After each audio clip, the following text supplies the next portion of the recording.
Hello everyone, I am Crawlers and the God Patch is finally upon us.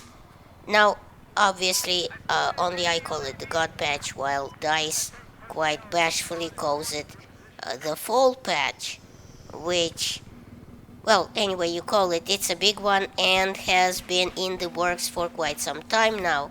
In fact, since CTE came out in the beginning of summer, so, at least 3 months. Now, this patch contains a truckload of fixes, tweaks, and game modifications that will make Battlefield 4 quite stable and play better than ever. Now, I know, I've said this about pretty much every patch for Battlefield 4, but this time I mean it, I promise. Fingers crossed? Alright, so there's way too many changes to list in the patch, so I won't go over, I won't just rattle off the 2 pages worth of changes. Instead, I'll either list the biggest ones, the most game changing ones, literally, or I'll refer you to one of my older videos in which I discussed how a particular CTE patch, tweak, or fix, worked. Because since this patch basically arose from the CTE, all those videos still apply. So, some miscellaneous fixes are they added the pre-round ready button. The crosshair optics have been scaled, the scale has been tweaked, and visibility against the light backgrounds improved so that they stand out a bit more over the background. Helicopters and jets now affect trees and bushes which are set up to react to wind. Which actually, funny note, this was always implemented in the game engine and it was hardwired into Battlefield 4 from the beginning, and it turns out it was never actually activated in the game code. So it was always there. They fixed some sloppy collision models on Dragon's Teeth maps, for which I am very thankful, but to be honest here, I think there are way too many sloppy collision models in Battlefield 4, so, to fix them all would be pretty much impossible. And here's one of the bigger ones. They added the uniform soldier aiming option, which allows the user the use of procedural aim rate instead of the original preset numbers. Now, I actually have a video of this that I made a while back from the CTE days when it just came out, but basically, for those that have been living under a rock, this option, once turned on, sort of helps your hand retain some muscle memory by tweaking sensitivity to all scopes automatically. Now, what this means is that in the real world, not in the game world, your mouse will always take the same amount of hand movement to move from the center of the screen to one side, the same amount of pixels, no matter what scope you are using. Now, I say from the center of the screen because that's a real world marker, and so is the number of pixels. What I don't mean here is that the distance between two in-game objects will always be the same, because each scope has a different field of view, and they will seem closer or further apart every time on every scope. So that's not what this uniform soldier aiming option does. But as I said, with this option turned on, your hand will likely develop a certain muscle memory for moving the mouse. They also fixed the elevators on Dawnbreaker, Domination, Squad Deathmatch, and Team Deathmatch, and Diffuse modes. Fixed a rare issue where a second commander would spawn over the already existing one in certain scenarios, resulting in two commanders on the same team, if you can believe that. Now, I personally have never seen this one, but it it sounds like an awful lot of fun actually. Increase the chain link game mode round timer to 30 minutes, and the ticket bleed rate has also been changed to be 40% slower.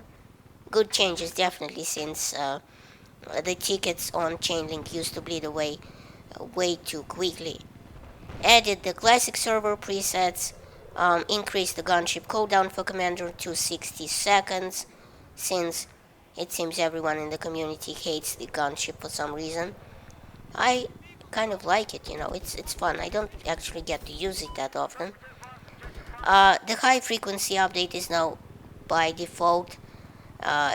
on by default and cannot be turned off. It now also supports PS3 and Xbox 360. They also reduced the time it takes to display the incoming damage indicator. This is a good change because it might mean less deaths around corners, as damage gets to you faster, and not by the time that you're behind the wall. Made 100 tickets default rush ticket value, fixed an issue where squads would get bigger than the supported maximum of 5 players, uh, and updated player icons to show a shield variant when using the 10% health reduction perk, showing for enemy players only. So this means when you've pressed Q to spot an enemy player and he has the defensive perk on, you will get an icon indicator into on your Dorito, so to speak, telling you that he has the defensive perk on. This is good because some people like me shoot at the enemy for a preset amount of time, usually because we already remember the amount of bullets it takes to kill him, roughly. But since it would require more ammo to kill him with the defensive perk, then this is a good indicator, a warning even to us to squeeze the trigger for a little while longer. They also reduced the head flinching on soldiers, so they now spaz out a lot less when shot. Added functionality to be able to shoot when falling but not jumping. Fixed an issue where the health ammo boxes would block the line of sight for some defibrillators.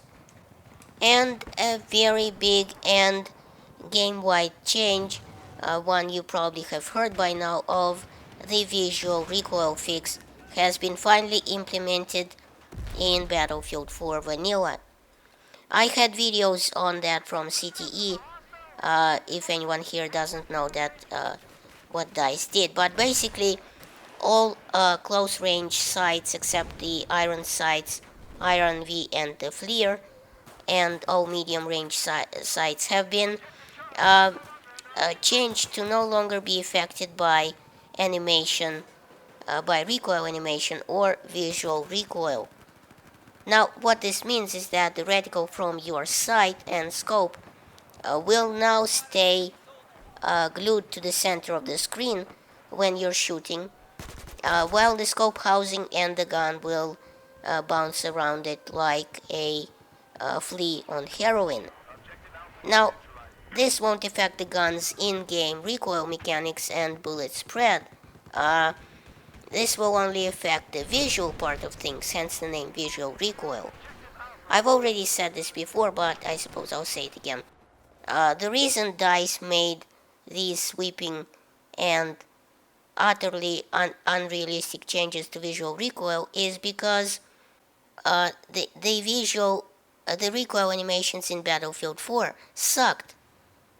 They always did, let's face it, and popular opinion was to get rid of it, of all the nerf the recoil animations. So they did pretty much, except they couldn't get rid of the gun's recoil animations because they were already hardwired into the game, and it would take forever, and they have to change them all anyway. So they went the easiest and most obvious route and just made the reticle stationary when firing. They also added UI options for tweaking the ADS aiming sensitivity. The advanced options are now exposed in a separate advanced controls options menu, and there's a ton of them actually. These are hiding under the soldier zoom sensitivity in advanced options, as I said. This might be a wee bit intimidating at first, but not to worry, because I am here to guide you through this. Basically, each category of scopes now has its own automatic sensitivity when ADSing, when using them, as related to your base sensitivity. Now, this is good for being very precise if you want to be that way at higher zoom levels, say like 20 or 40 times magnification scopes, and also for people that don't have mice with the temporary DPI sensitivity button on the side. I mean, I know I don't have such a mouse. So, basically, let's say you want to set up your sights and scopes in such a way that very long range scopes run of little, you want to run as little sensitivity as you can, making them very precise at small adjustments, and medium range scopes like the ACOG to be, well, medium sensitivity, because, somewhere between the hunter scope and iron sights. Now, obviously, it's a matter of personal preference, that's why the sliders are there, so, see what works for you. Also, the flashbang now dims the HUD somewhat when the player gets affected by it. They also added new positions for third-person jet cameras, and also third-person gun reticles for jets. Added an option to turn on off the rolling along with the jet for third-person cameras, or not rolling, like they did in Battlefield 4 or Battlefield 3 style. Jet guns' visual recoil have been reduced to 30% of what it was before. So, I guess reduced by 70%. They also improved the stall behavior of jets when reaching max vehicle altitude. So the jets now, won't be stuck in jello for, half an hour, and won't be an easy target for the enemy. And that is, the ceiling on the maps, obviously. Or rather, it will be easier to get out of the thing, to get unstuck, is what they're saying. They fixed an issue with inaccuracy of the RPG and the XM25, where if after shooting a player very quickly it switches to another weapon, then switches back, then the dispersion is large until after the first shot. Some general weapon tweaks, they reduced suppression recoils, removed recoil modifier for zoom, and made a 75% reduction in hipfire recoil. They lowered the overall impact of the muzzle brake. Both its positives and the negatives have been affected, but I've said this in my previous video. They also lowered the buff the heavy barrel gave to the minimum moving spread, and moved some of that bonus into reduced spread increase. The heavy barrel should now be a good option for longer range tap firing. The bullet velocity increases have been implemented for slugs, for example, which got buffed by 80 meters a second to their velocity, and actually nearly all suppressed weapons got a buff to their muzzle velocities.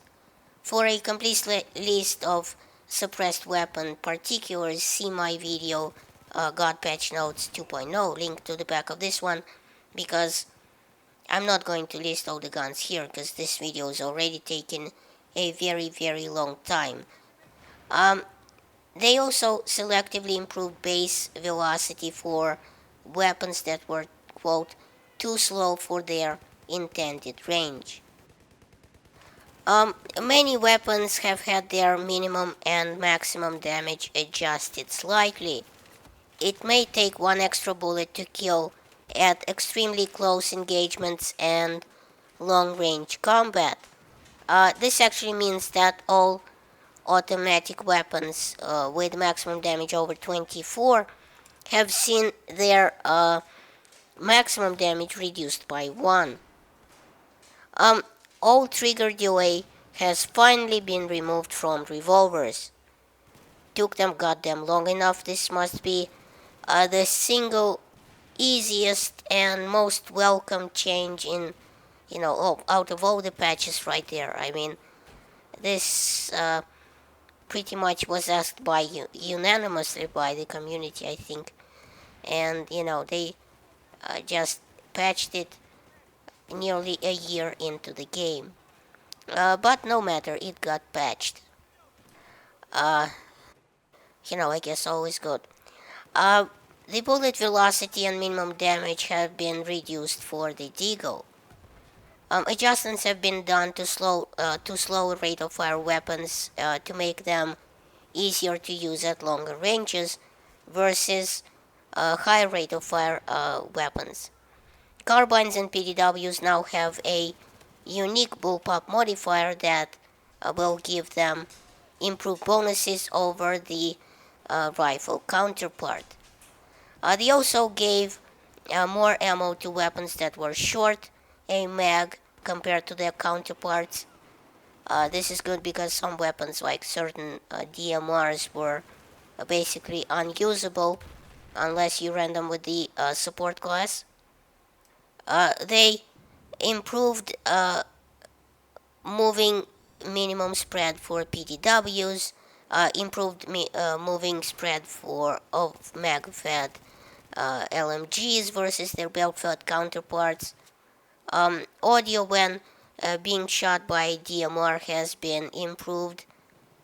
Finally, that ridiculous whip crack that has plagued us for nearly a year has been replaced by a better sound effect. I mean, again, this could have been fixed a lot earlier. I mean, just, replace the goddamn sound file. Alright, the SKS and the M39 EMR no longer allow you to hold your breath. Some bullet velocities increased for both bolt action sniper rifles, and the Gold Magnum rate of fire was slightly reduced. For a more complete list, click on my video got patch notes 2.0 at the back of this video, because I'm not going to go again through every weapon adjustment in this video. The small saw a slight increase in top speed and acceleration. The MBT law underwent rather a big change based on the community's suggestion. You will need to aim slightly more accurately to engage the tracking, as the smart tracking cone has been made smaller. It is much harder to have it track a random vehicle between you and your target. It will no longer lock on targets behind cover. It has been slowed down slightly, and it now begins tracking at 100 meters instead of the previous 15 meters, which gives the target slightly longer time to react to the lock-on warning. So basically, tanks will now be able to outsmart the MBT law in most cases. The slams damage and blast radius were reduced slightly. The 3 slams will no longer take out the main battle tank on their own. The disabled tank will need a single rocket hit to be finished off. Now, this change I completely disagree with. I mean, basically, what DICE did was nerf the slams to the point where three of them won't take out a tank. You will either need to have the double explosions perk as an engineer and have 6 slams, or have a rocket launcher handy to finish it off. I mean, I hate this change. In fact, the slams were one of my top most used weapons in Battlefield 4. And goddammit, DICE, just stop nerfing things. They also removed randomization of iron sights fire animation on all pistols rather per CTE feedback, meaning the pistols won't visually kick to different randomly generated directions when firing, making it a bit more predictable and not surprising the player as much as to where the gun is gonna go. The bullet recoil hasn't been modified; only the visual side of it has been tweaked. They also shortened the duration of slide animation during firing of all automatic pistols animations to prevent slide appearing not to cycle when firing quickly. This will remove some of the guesswork, I suppose, when spam firing the damn things, as the next burst will be more evident now when you can fire it.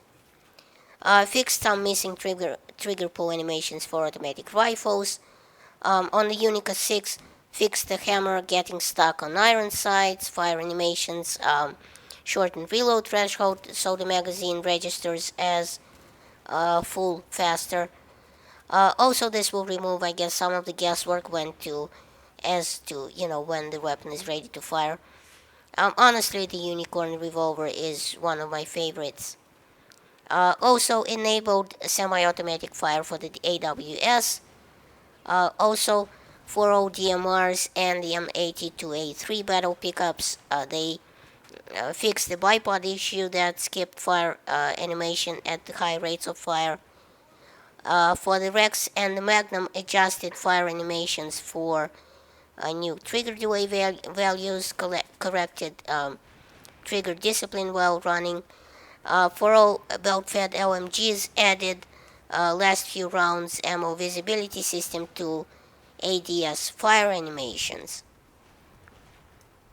Now, as far as the grenades go, DICE hacked blindly and pretty lazily, I'd say, into the reload and pickup times for ammo boxes.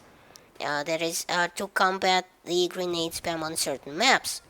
Operation Clusterfuck, I'm looking at you. And I actually did a video on this a while back where when these sweeping changes were first introduced to CTE. And yes, I didn't get a lot of public to agree with me, as everyone seems to be hating the grenade spam. But what I said was, I'm sure there could have been better, more inventive ways to deal with grenade spam than what DICE did. And, just this wasn't it. And I actually had a couple of suggestions in that video, so, I linked it to the back of this one if you want to see that one. Alright, so what they did was they reduced the RGO capacity from 2 to 1. They reduced the RGO inner blast radius from 1.65 to 1 meters.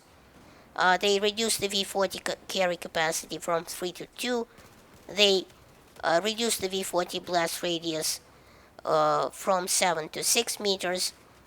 Reduced the V40 inner blast radius from 2.5 to 1 meters. They also increased the ammo box pickup time for grenades as follows. The flashbang went from 5 seconds to 9 seconds resupply time. The RGO, wait for it, sit down if you wish. The RGO pickup times went from 7 seconds to a staggering 25 seconds, which, Yes, you heard me right. I said 25 seconds in a fast-paced FPS game is just ridiculous. You know, it's unbelievable. It's not shouldn't have been done in any way, shape, or form. Um, the V40 resupply time went from 8 seconds to 13 seconds. The hand flare went from 1 second to 6 seconds. The M18 went from 5 seconds to 9 seconds. The M34 went from 8 seconds to a staggering 25 seconds. So did the M67, which went from 5 seconds to 25 seconds. The XM25 Dart went from 1 second to 3.5 seconds. And also the capacity went from 5 to 4 rounds. The XM25 regular explosive round went from 3.5 to 6 seconds and went from 2 to 1 rounds pickup.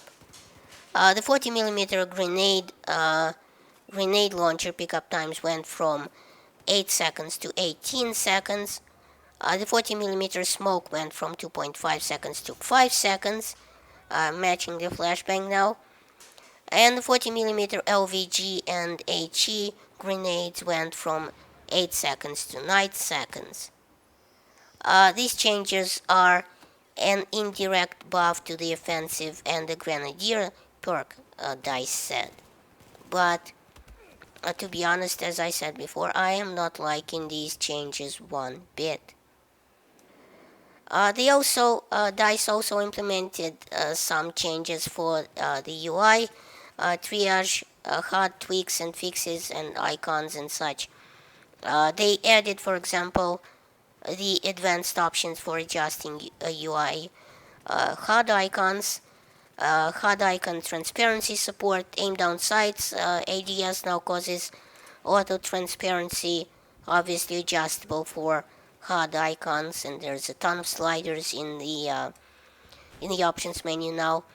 They added a new option for whether tapping the spot button should give attack or defend orders. The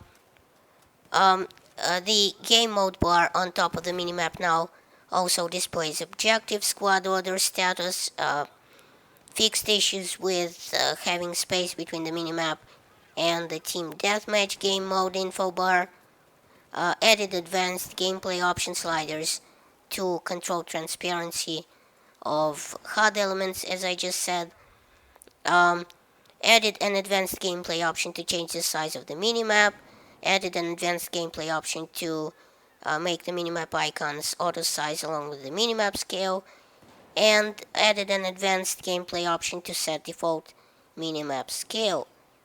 The revived triage improvements are finally here. They include adding the revive timer that will show timers on teammates that the player can choose, so that the player can choose who to revive and if to revive at all. I mean, I can't tell you how many times I've rushed across the field under fire, no less to a teammate to revive him, only to see him die right in front of me when I reach him. So this should be very good, a good addition to the game. Also added a sound when defibrillators are 100% charged, giving the revived player 100 health back. So, less guesswork now when holding the button. Some rush layouts have been improved pretty much across all the board, across all maps. Disabled commander on rush game modes for all maps, and a bunch of obliteration map tweaks here and there, which I won't list because there's a ton of them. So this is it for my long video. I hope I didn't put too many of you guys into a coma by now, but as you can see, this is an all-encompassing patch. I mean, the likes of which we haven't seen yet and are unlikely to see ever again. So thanks for watching. Please rate and share this video as it helps my channel grow. Check out my other videos at the end of this one. And remember, in Soviet Russia, YouTube subscribes you.